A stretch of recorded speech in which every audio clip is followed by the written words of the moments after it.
I asked you how the Z's work through you, and you said that one possibility when you're really having them speak through you is that you shut your eyes Mhm. and your voice sounds different. And you know where I'm going here, Lee. Yes, Ha- I just worked that out, Tammy. And they usually say something and then they'll ask you for questions. So we'll see how it goes. But that's the usual thing.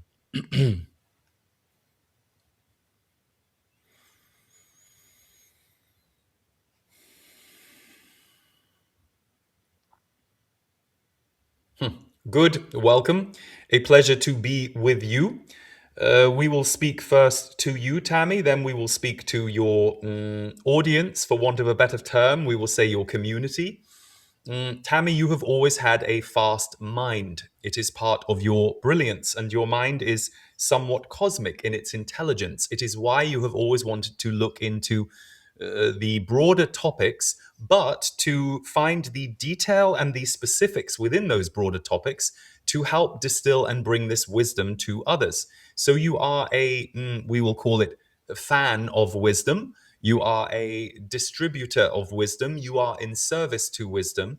And you yourself are entering what will be the best period of your life, which is the next 20 to 30 years for you. There will be much that will bloom in your life and in the world at large, which you will greatly enjoy. So, to your community, part of the gathering here is similar. On Earth, whenever there is a figurehead for a movement or a teaching or a way of being, those who follow the figurehead are usually in two camps. They are either aligned with the figurehead and already identify with much of what the figurehead stands for, or they are seeking more of what the figurehead is offering. So, in your community, Tammy, there are at least 35% of your listeners who very much resonate with your, we will call it, cosmic and fast intelligence, which you are now bringing down into your body. In many ways, Tammy, your role in this life was to shake up what we will call the academia imprint, meaning you could and have in many lives been what we would call a fine academic on earth. So in this lifetime, you decided to be one of the bridges for those with a highly curated academic mind to allow them to come back to the realm of the senses, the higher mind, and the divine intelligence that moves down through the mind, the third eye, and the throat to the heart, where it all centers for the coming generations. So, to your last question to Lee about how people who are struggling right now might find themselves, we will say the biggest key for all of you is to find the new. Find the new. Why? So much in your world is necessarily changing. It is becoming outdated, outgrown, and in many cases, it is shaking in its system. So there are systems on Earth that you have all been in for hundreds of years that are beginning to rapidly change.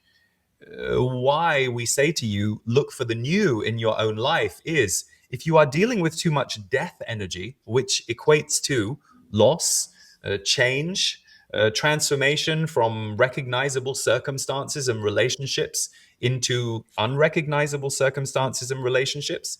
If you are dealing with too much death and loss energy without enough new birth energy coming in, the balance starts to get heavy. So, any of you who are struggling and have been for quite some time, what new thing, person, doing, feeling would you like to bring into your life? And allow yourself to let that new in. And notice if when we ask you to bring in something new, you get agitated, defensive, against this idea. Notice that part of you and ask that part of you, why so afraid of the new? What do you think you can't handle in the future? What do you think you are not equipped for in the future? And what we will tell you, many of you, is the levels of love that you so often crave and say you crave and look for and want and speak about and write songs about, you actually fear. Because there is a level of ego death that occurs in love. And you have to remember that on your planet, many humans are constantly trying to reassure each other about their human ego. And that's the game that's being played. We're not saying all are, and most of you will not be, shall we say, spending time with those people as much as you are with those who are at least looking for peace or love to be a part of their daily reality and what they bring to the world.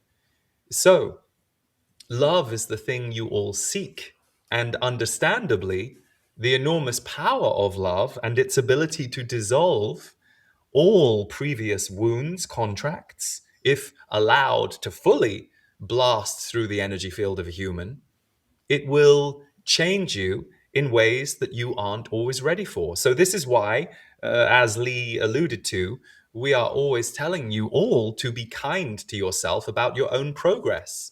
You may perceive that you are not where you should be. But we would say if that's where you find yourself in the present moment, that's exactly where you should be.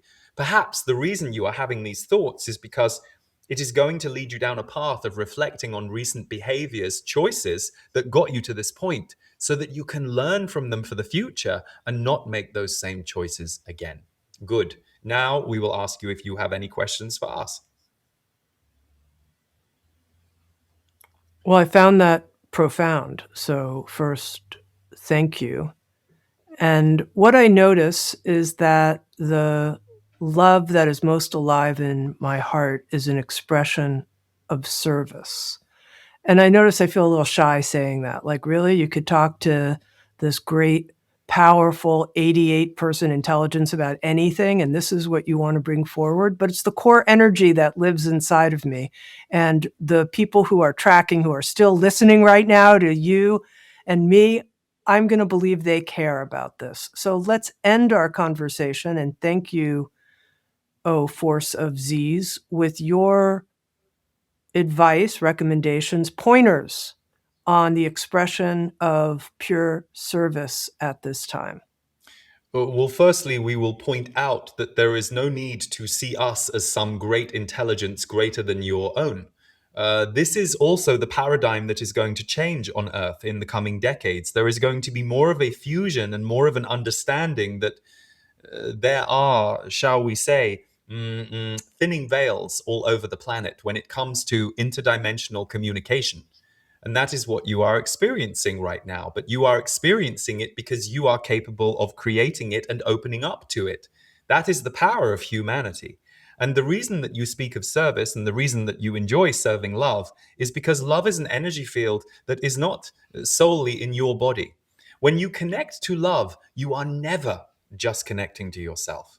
Even if you are doing it from a meditation that is purely focused on you and your well being, your nervous system, love is a frequency field.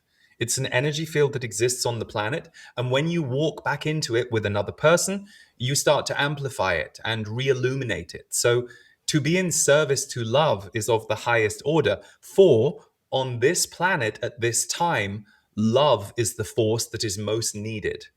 And yes, there are many loving humans on Earth, but there are also those with agendas who would rather see love left behind.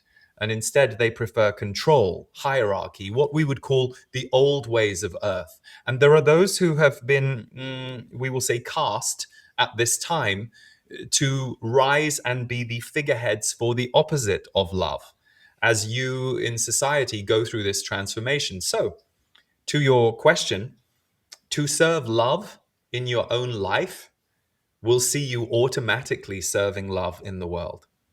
If you were to give some focus every day to something you love, you will start to feel the frequency of love more often.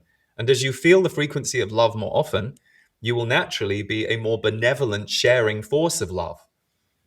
Think of the day where you are not so good in yourself. You are a little down, you are a little upset, and somebody is loving toward you, kind toward you, smiles at you, gives you a gift, does something nice. A little lift in your energy field. See how love is handed on? See how love is a shared energy, and sometimes you are too tired to give it, so instead you open and allow yourself to receive it. Love is a flowing force, and it is a building force. So, the reason those of you who are here for service and here for opening your hearts and here for love are perhaps a little afraid of love is because you have no idea how big it can get.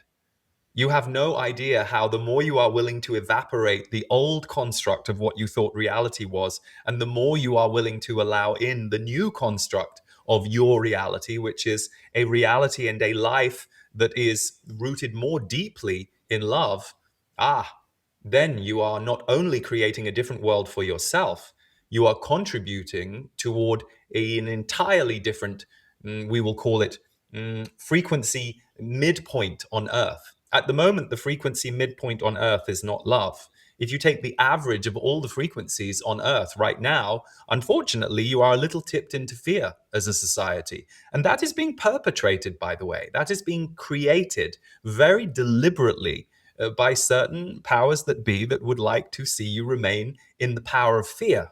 Because in the power of fear, you are more powerless. In the power of love, you become more powerful.